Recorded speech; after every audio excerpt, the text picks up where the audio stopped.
¿Cuál es la preparación para Selihot? Se sabe que para obtener todo aquello que deseemos, debemos preparar los medios.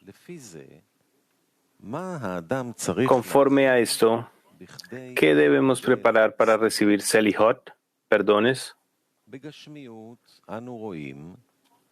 En la corporalidad vemos que uno no le dice a otro perdón, a no ser que le haya hecho algo perjudicial en cuestiones de dinero, dignidad o daño físico, causándole algún perjuicio.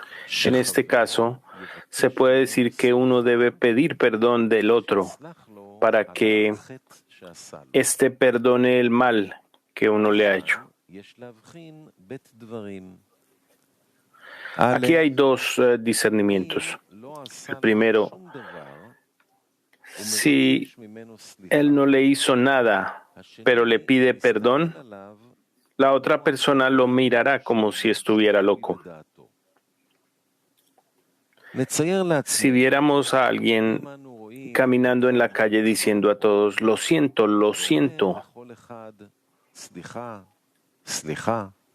ciertamente pensaríamos que es un demente. El perdón solo se da en la relación a una ofensa. Número 2. Si una persona causa una gran pérdida a otra y se disculpa como si hubiera hecho algo pequeño, ciertamente la persona no recibirá lo que ha pedido, ya que está cometido una gran ofensa, pero se disculpa como si hubiera hecho algo pequeño. Es inconcebible que se le perdone. Más bien, uno mide la severidad del daño que ha infringido a su amigo y en esa misma medida elige los medios que harán posible que su amigo lo perdone.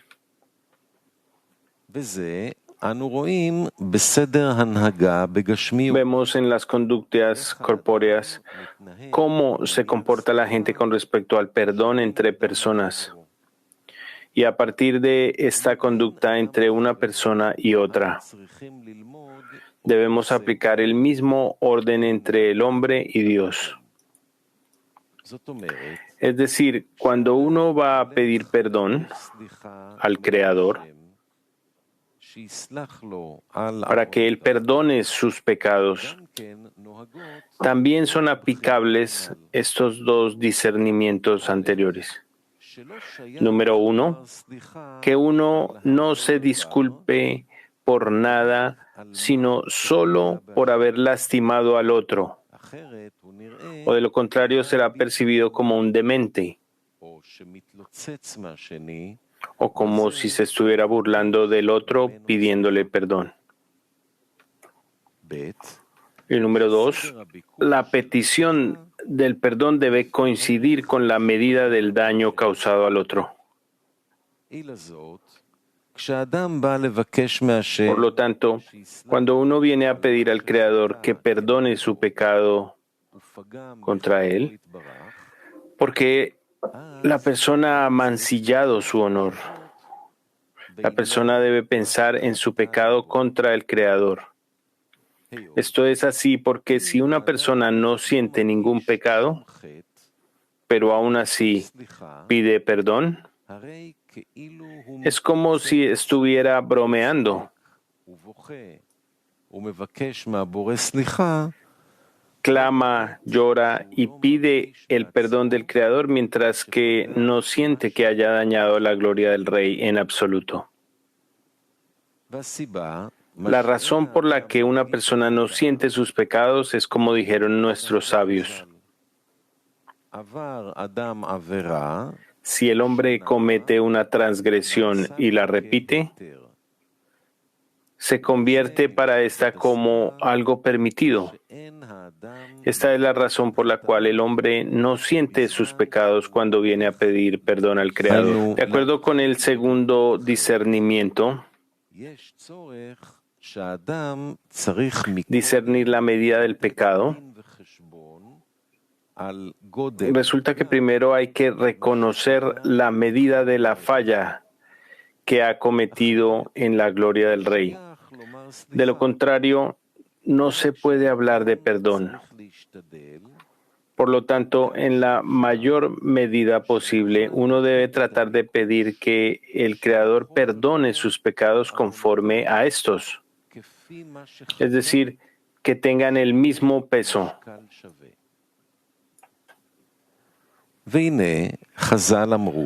Nuestros sabios también dijeron que a los malvados los pecados les parecen como una hebra de pelo, pero a los justos les parecen como una montaña muy alta.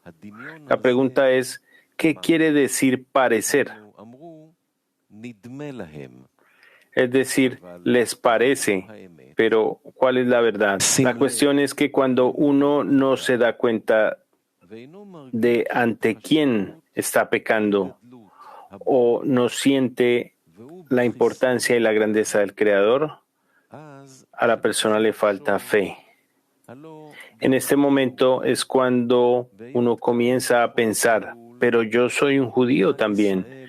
Y ahora que es el mes de Elul, es costumbre en Israel a través de las generaciones que dado a que es un mes de benevolencia, todo aquel considerado como Israel sabe que este es el momento de pedir perdón al Creador por los pecados de la casa de Israel. Asimismo, soplamos el shofar, el cuerno, para que el corazón del hombre comience a contemplar el arrepentimiento por los pecados. En este momento uno cree que él también debe haber pecado y tiene que pedir perdón al pecador, al Creador, perdón. Sin embargo, ¿cuál es la medida de la falta que ha mancillado el rey? Este sentimiento el hombre no lo puede percibir. Más bien, en la medida de su fe en la grandeza del Creador, podrá asumir la medida de la falla que ha causado por sus pecados. Por lo tanto, todos los que vienen a pedir perdón sin ninguna preparación para lo que piden, son como aquel que le pide perdón a alguien a quien, aunque le ha hecho cosas terribles que requieren verdadero remordimiento, sin embargo le pide perdón como si hubiera hecho algo insignificante.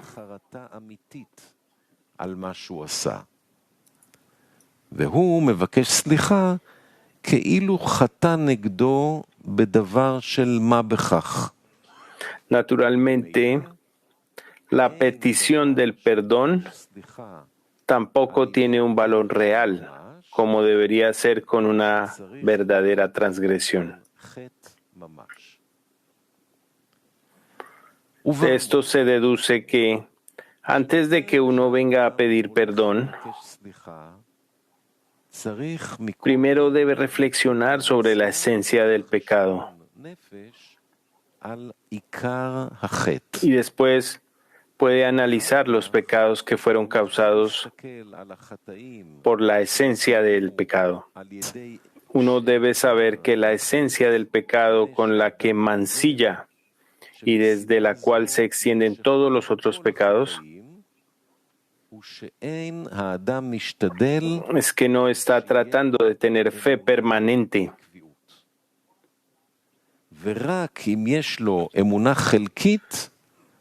Si la persona tiene una fe parcial, se conforma con eso. Es como está escrito en la introducción al estudio de las 10 Sefirot, que si tuviera fe permanente, esa fe no le dejaría pecar. Es decir, pide perdón al Creador porque ve que la verdadera razón de todos los pecados es que carece de fe permanente.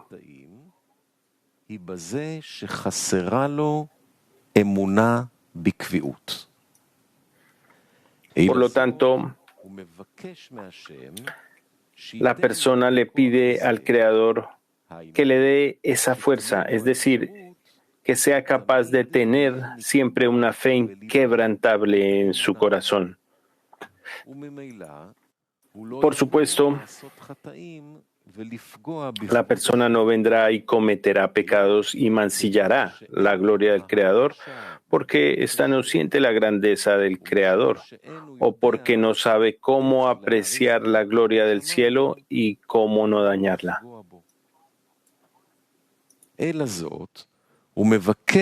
Por lo tanto, la persona pide perdón al Creador para que la ayude y le dé fuerza para asumir sobre sí la carga del reino de los cielos por encima de la razón, es decir, tener la fuerza para sobreponerse y fortalecerse en la fe del Creador y conocer el comportamiento entre el hombre y Dios con cierta medida de temor.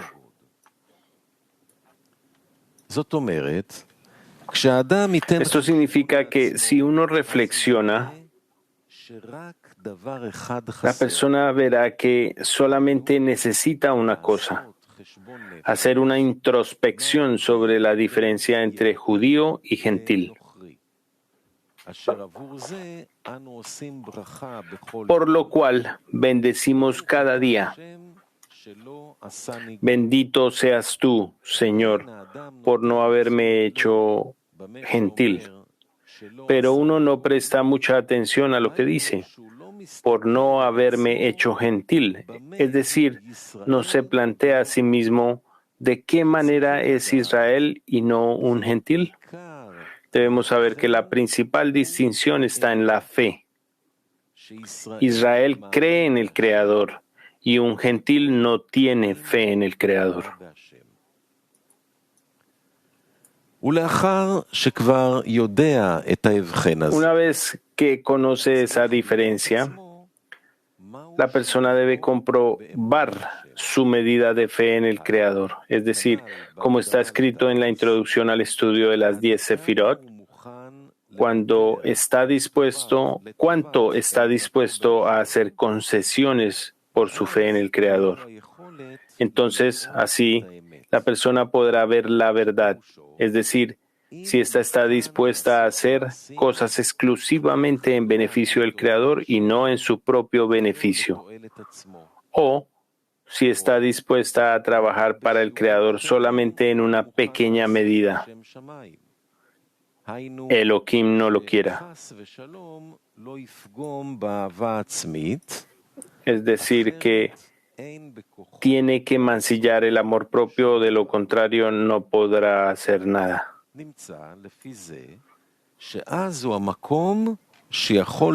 Por lo tanto, resulta que es el momento en que uno puede ver la verdad, su verdadera medida de fe en el Creador, y a partir de esto, uno puede ver que todos los pecados provienen únicamente de esta razón. Al recibir preparación y calificación, cuando pide al Creador que perdone sus pecados, puede asumir la verdadera medida de la falla, es decir, de qué manera ha mancillado la gloria del Rey. Y así sabrá qué pedir al Creador, es decir, qué pecados ha cometido.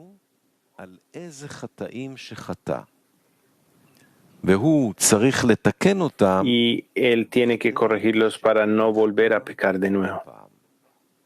Ahora podemos entender lo que está escrito en la porción Nitzavim, de pie. Porque este precepto que yo te ordeno hoy no es demasiado ingenioso para ti, ni está lejos. No está en el cielo ni al otro lado del mar, porque el asunto está muy cerca de ti, en tu boca y en tu corazón, para que lo cumplas.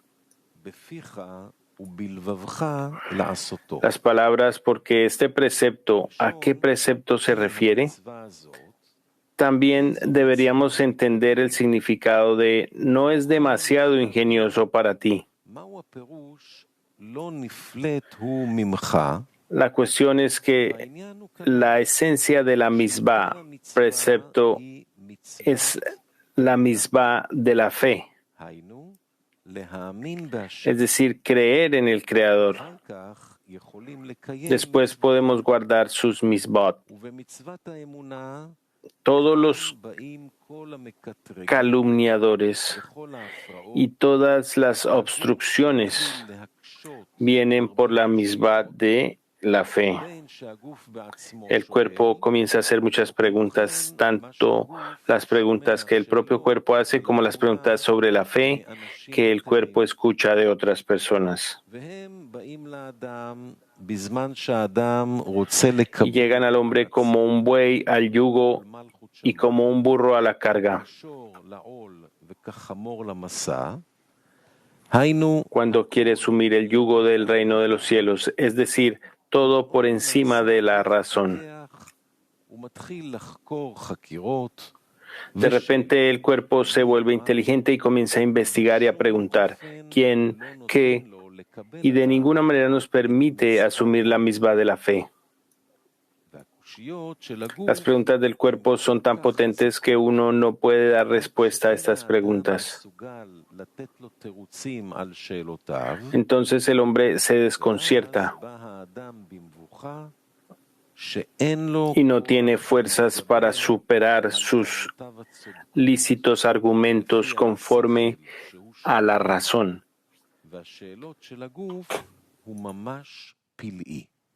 con la cual las preguntas del cuerpo son verdaderamente ingeniosas. Esto es lo que nos dice la Escritura acerca de esto. Porque este precepto, es decir, el precepto de la fe, no es demasiado ingenioso para ti. Es decir, no es necesario contestar la pregunta del cuerpo que están hechas dentro de la razón, ya que la misbah de la fe construida precisamente por encima del intelecto, es decir, que la mente externa que le fue dada al hombre no puede alcanzarla. Esta es la razón por la que no necesita responder a sus preguntas ingeniosas. En cambio, la persona debe creer que todas las preguntas que el cuerpo hace no llegan para que uno las responda. Al contrario, estas preguntas llegan al hombre para que éste tenga un lugar donde creer por encima de la razón.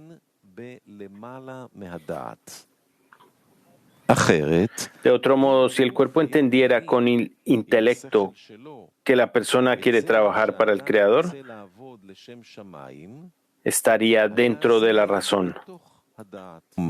Esto se llamaría saber y no creer, ya que precisamente donde la mente del hombre no capta, allí, si hace algo, está basado únicamente en la fe. Por lo tanto, resulta que no hace falta ser muy talentoso para poder responder a las preguntas del cuerpo, ya que todas las respuestas son por encima de la razón, y esto se llama fe. Esto es lo que se tiene en cuenta como que no está en el cielo y no más allá del mar, lo que requiere grandes tácticas. Y por el contrario es muy simple y se llama está en tu boca y en tu corazón para que lo cumplas. Es decir, si solo hay un deseo en el corazón, podremos vencer.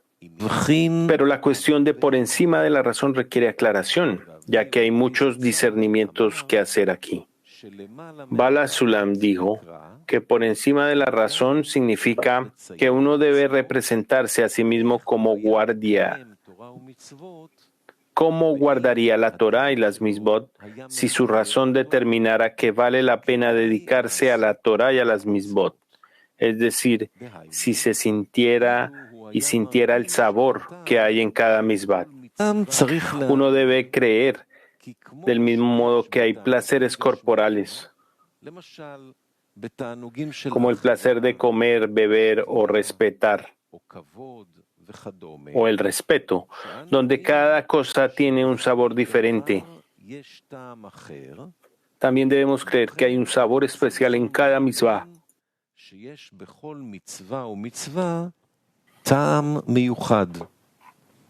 En consecuencia, si apreciara el cambio de sabores durante su dedicación a la Torah y a las mitzvot, ¿qué emoción y vitalidad sentiría durante su trabajo?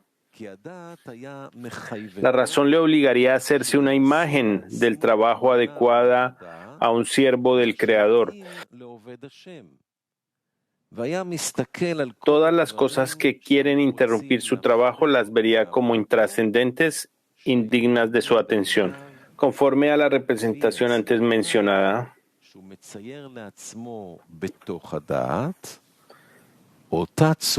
que la persona representa a sí mismo dentro de la razón, esta debe ser la misma representación por encima de la razón. Es decir, aunque no siente que haya algo que la razón apoye, aún así la persona trabaja como si tuviera una razón fuerte y un sentimiento fuerte.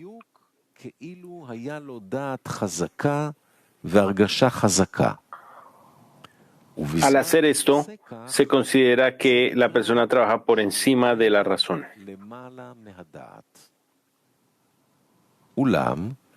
Pero mientras la persona sienta que si tuviera la razón serviría al Creador con más deseo y perseverancia, estará aún trabajando dentro de la razón.